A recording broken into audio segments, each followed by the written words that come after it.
우리 오늘 말씀 보겠습니다. 우리 오늘 말씀은 역대상 5장 1절에 있는 말씀으로 임계 한계점이라는 제목으로 하나님 말씀 증거하겠습니다. 크리티컬 매스라는 말이 있습니다. 한국어로 말하면 임계 질량이라는 말입니다. 저의 경우는 임계 한계점이라고 말합니다. 이것은 쉽게 말하면 무엇인가 꽃 피우기 위해 그 단계에 이르기까지를 말하는 어떤 기준점, 어떤 최소한의 값을 말합니다. 우리가 뭔가 원하는 것이 있고 그래서 그곳에 도달하기를 원하는 그런 것이 있지 않습니까?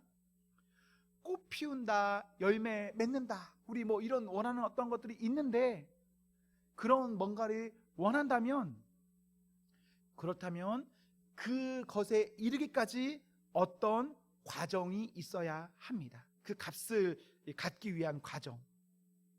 어떤 사람이 꽃 피울 수 있을까? 어떤 사람이 열매 맺을 수 있을까? 정말 단순하고 당연한 말인데 꽃 피울 때까지 기다렸는가? 견디었는가? 포기했는가? 그것의 차이입니다. 사랑하는 성도 여러분, 여러분에게 크리티컬 매스가 있습니까? 우리 그 반응이 있기까지 묵묵히 꾸준히 인내해야 합니다. 그 사람이 그 값을 얻습니다. 물은 몇 도에 끓죠? 물은 100도에 끓습니다. 그 전까지는 아직 끓는다 할 수 없습니다. 그러다 100도에 다다를수록 어떤 작은 조짐이 보이다가 어느 순간 탁 끓습니다. 씨앗이 있습니까? 그 씨앗이 땅에 심기었습니까? 그렇다면 그 씨앗이 땅을 뚫고 싹이 나오기까지 아무도 알 수 없는 그 내면의 썩어짐, 완전히 죽는, 그리하여서 마지막 지면까지의 0.1mm라도 뚫는 그것을 견뎌냈을 때 싹이 우리의 눈에 보입니다. 이런 것이 우리에게 필요한 겁니다. 99도까지가 필요한 게 아니라 98도까지 이런 게 필요한 게 아니라 100도씩 땅 지면 아래에 0.1mm까지가 중요한 게 아니라 지면을 뚫는 0.1mm 다 우리는 아는 부분이에요. 어떤 사람이 열매 맺는가? 어떤 사람이 꽃을 피우는가? 기다리는 사람, 견디는 사람 열매 맺습니다. 반대로 우리는 좀 그런 연약함이 있지 않습니까? 과정 가운데 놓는 그 사람 아무것도 얻지 못합니다. 저는 저나 여러분에게, 우리 모두에게 어떤 일을 이루기 위해서, 우리가 원하는 어떤 열매를 맺기 위해서 어떤 특별한 능력이 필요하다라고 생각하지 않습니다. 현재 우리가 가진 어떠한 것보다 더 많은 것이 필요하다, 전 그렇게 생각하지 않아요. 우리에게는 이미 우리의 그 꿈이나 열매 맺기 위한 모든 것이 있습니다. 충분히 있어요. 문제는 우리는 다 가지고 있는데 그것을 기다리지 못합니다. 견뎌내지 못합니다. 인내하지 못합니다. 그러다 보니 정말 어쩌면 이제 어떠한 찰나의 순간만 탁 지나면 될 텐데 다 갖췄는데도 불구하고 찰나의 시간을 놓치는 바람에 아무것도 이루지 못하는 것이 우리 인생이 아닌가 생각합니다. 여러분 결코 부족하지 않습니다. 여러분 결코 어떠한 것을 이루지 못할 그런 사람이 아닙니다. 이미 여러분들 할 수 있어요. 충분히 하나님께서는 우리 모두에게 무엇인가를 주셨습니다. 이제 우리가 해야 될 건 무엇인가? 주신 것을 가지고 하나님 앞에서 성실하게 견뎌내는 겁니다. 묵묵히 꾸준히 하나님 앞에 인내하며 서 있는 겁니다. 그럼 그 사람 어느 순간은 임계점을 넘어선 그 정말 찬란하게 빛나는 꿈의 시간이 그 사람에게는 분명히 나타납니다. 저는 여러분에게 권면합니다. 우리 인생의 신앙생활에 포함한 모든 영역에 묵묵히 꾸준히 인내하십시오.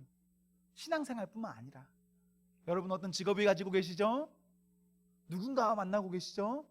어떤 관계나 어떤 바람이 있으시죠? 그러면 그거요, 하나님 앞에서 잘 간직하시면 됩니다. 하나님 앞에서요, 아름다운 과정이 있다면 아름다운 과정을 통한 아름다운 결과까지도 자연히 오는 겁니다. 여러분이 지금 어떠한 과정 가운데 잘 거하고 계십니까? 물론 좀 더딜 수도 있고 넘어질 수도 있고 잘 안 될 수도 있고 이런저런 슬픔과 어려움이 있을 수도 있어요. 그런데 하나님 앞에서 아름다운 과정 가운데 있으십니까? 그렇다면 여러분 걱정하지 마십시오. 왜? 여러분이 하나님 앞에서 아름다운 과정 가운데 있다면, 그래서 그것을 견뎌낸다면 그 사람에게는 분명한 아름다운 결과까지도 있는 겁니다.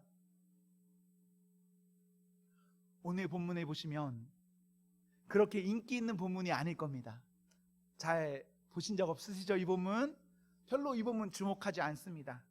내용으로 봐도 그렇게 호감이 가는 본문은 아니에요.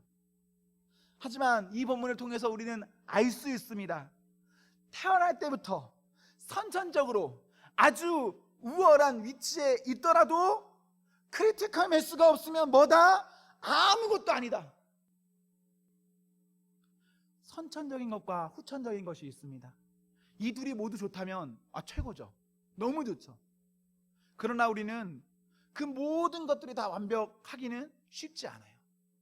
이 두 가지 가운데 어떤 한 가지만 평범하게는 갖췄을 겁니다. 특별히 선천적인 것은 내가 할 수 있는 것이 아무것도 없어요. 그래서 그것은 저에게 선택권이 없고 그냥 아무것도 아닌 겁니다. 그냥 놓아진 겁니다. 일반적인 상황에서 우리는 결국 후천적인 것들 우리가 결정할 수 있고 후천적인 것들로 우리가 살아가야 되는데, 여러분 선천적인 것은요, 여러분을 끝까지 책임지지 못하고 여러분들을 여러분의 인생에 그리는 것처럼 여러분들이 끌어가지는 못합니다.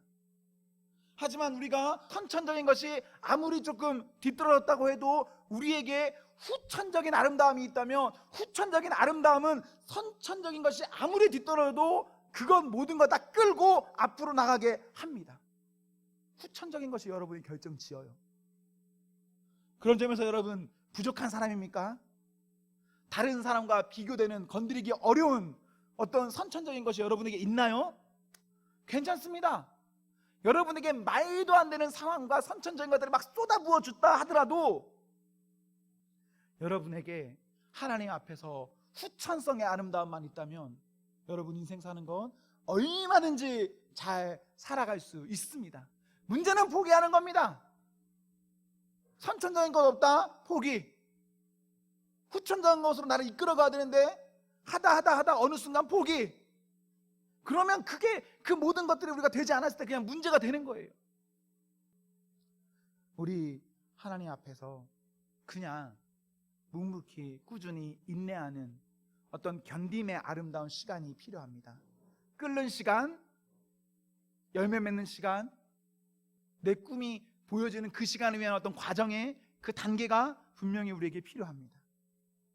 오늘 우리는 5장 1절을 보았는데 이 본문을 좀 더 긴밀히 보기 위해서는 창세기 49장에 야곱의 축복, 야곱의 예언, 야곱의 유언이라는 부분을 보시면 좋아요.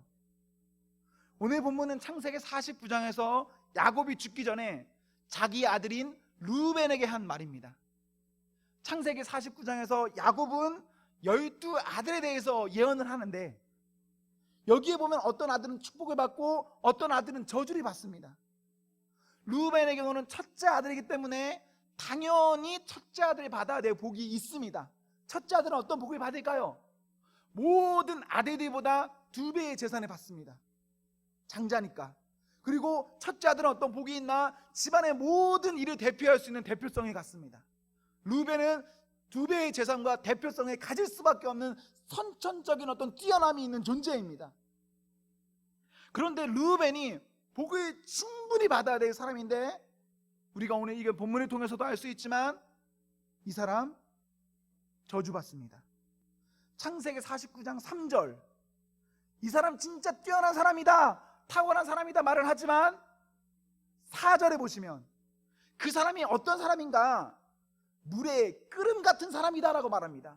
물의 끓음 같은 것 때문에 그 사람이 복을 받을 수 없다라고 말을 해요. 물의 끓음이 무엇인가? 이게 어떤 말이냐면요, 어떤 규칙적인 일률적인 것이 있어야 하는데 그런 규칙성이 없이 그냥 아무런 규칙성 없이 왔다 갔다 하고 있다, 회오리 치고 있다, 이런 말이 물의 끓음과 같다는 말입니다. 르우벤, 복 받을 수밖에 없는 사람이었는데도 불구하고 인생을 살아갈 때에 그의 인생이 규칙 없이 마음대로 살아가니 그 사람 선천적인 것이 아무리 뛰어나도 후천적인 것에 의해서 그 사람 꺾여버립니다. 오늘 본문에 보십시오. 후반부에 요셉 이야기가 기록됩니다. 2절에 보시면 유다 이야기도 기록되어 있습니다. 요셉은요, 야곱의 11번째 아들입니다. 선천적인 것이죠. 본인이 바꿀 수 없는 겁니다. 그러나 어떻게 됩니까? 후천적 상황에 의해서 그가 장자가 됩니다. 그가 장자의 상속을 받습니다. 유다는 또 어떻습니까? 유다는요, 야곱의 4번째 아들입니다. 이것도 선천적인 거죠. 본인이 어떻게 할 수 없는 겁니다. 하지만 유다는 어떻게 됩니까? 유다에게서 주권자가 나옵니다. 그 가문, 그 나라를 이끌 왕이 나온다, 대장이 나온다라는 유다의 예언이 있습니다. 5장 1절과 2절을 정리하면 이런 말이 됩니다. 모두 어떤 선천적인 것이 있는데 그것은 다 바뀐다. 첫째인 르우벤, 첫째가 되지 못하고 11번째인 요셉은 첫째가 되고 4번째인 유다는 4번째지만 첫째가 갖는 대표성을 갖는다.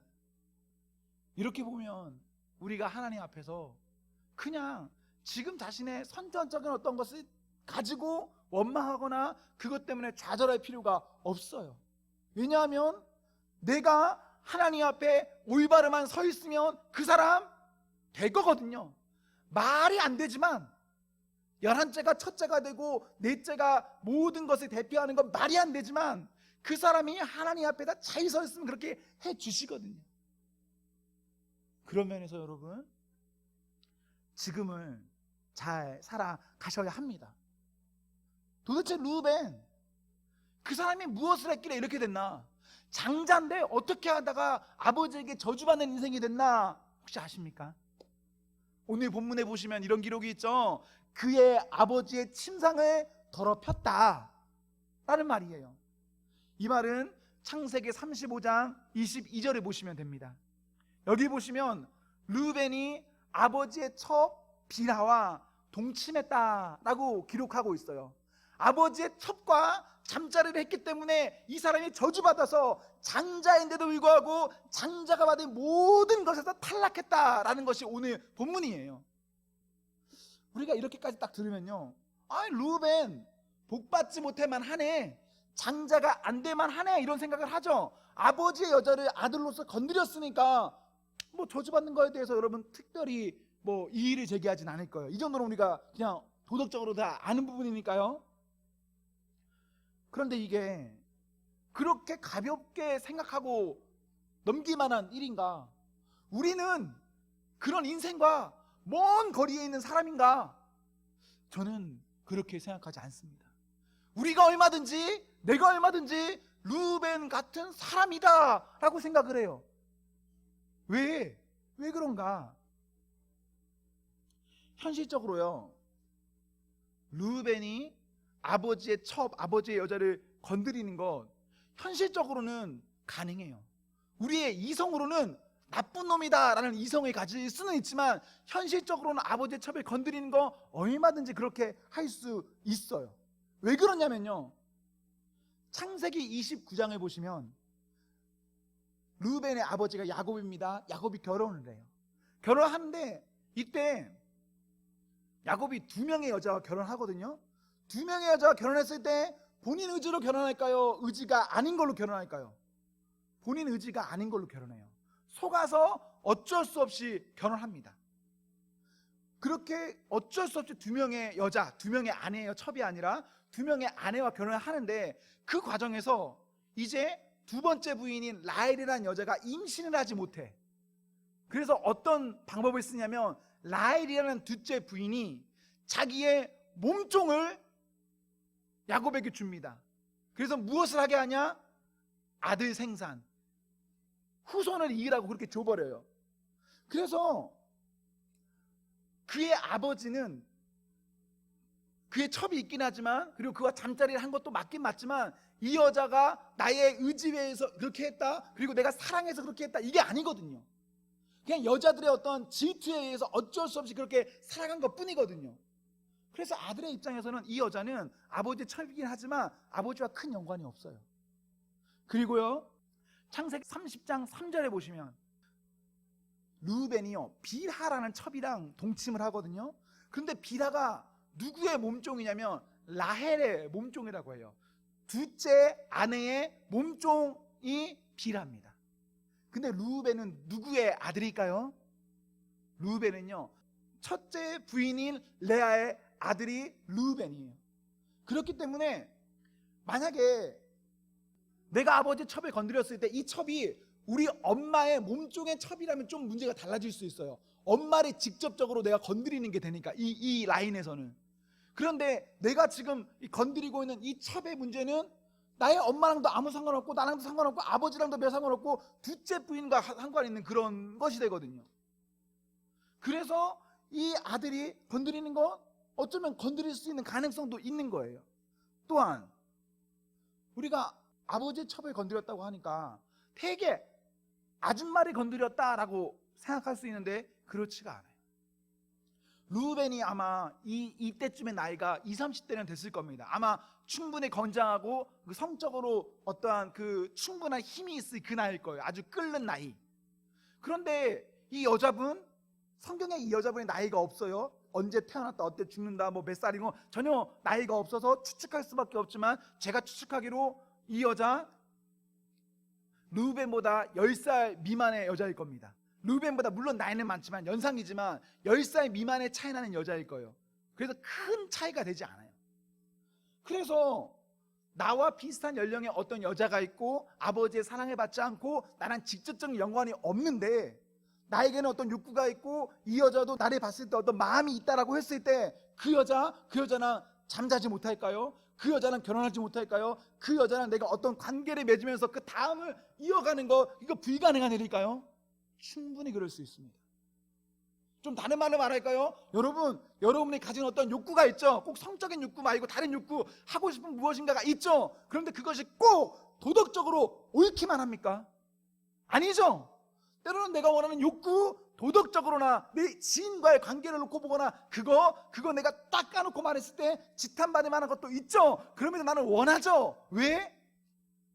그냥 내 개인적인 생각을 놓고 보면 얼마든지 할 수 있는 어떤 여건이 열려 있으니까요. 충분히 그런 매력이 있으니까요. 그거 하잖아요. 르우벤도 그의 삶에서 그런 게 있는 겁니다. 이것이 하나님 앞에서는 저주의 이유가 됩니다.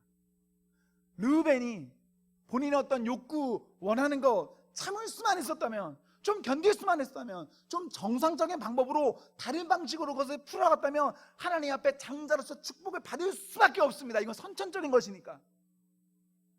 하지만 기다리지 못하니까, 견디지 못하니까, 본인의 어떤 꿈이 있고 이상이 있는데 그것을 이루기 위한 어떤 과정을 정상적으로 밟지 못하니까 그 사람 받을 수밖에 없는 사람인데, 복 안에 있을 수밖에 없는 사람인데 그 사람에게는 복이 없습니다. 그 사람에게는 그냥 아무것도 남지 않고 이스라엘의 12명의 아들들 가운데 아주 미미한 존재로 그냥 전락해버려요. 별 아무 의미가 없습니다. 르우벤은. 우리 인생 가운데 어떤 견딤이 있기를 저는 소망합니다. 저는 어느 분들이 보면서 이런 생각해요. 우와, 조금만 견뎠다면 참 좋았겠다. 조금만 이 부분에 있어서 조금만 정상적인 단계를 거쳐갔다면 참 좋았겠다, 이런 생각을 하는 분들이 있어요. 여러분, 전 여러분 다 모릅니다. 그러니까 여러분 스스로 이 말씀들을 판단하시면 돼요. 여러분 지금 어떤 과정 가운데 있죠? 여러분 기다리는 사람입니까? 인내하는 사람입니까? 크리티컬 매스라는 어떠한 임계점에 그것을 도달하기 위해서 무엇인가 잘하고 있는 그런 사람입니까? 그런 사람이 되기를 소망합니다. 그런 사람이 되십시오. 그래서 여러분이 발에 복이 있다면 여러분 받아 누리시기를 저는 소망합니다. 우리 중에 어느 한 사람도 하나님 앞에서 하나님과 멀어지고 하나님 앞에서 저주받지 않기를 저는 소망합니다. 왜? 우리가 이왕 예수 믿고 예수님 믿는 사람으로 살기로 했으니까 이왕 믿고 사는 우리에게 복이 있어야죠.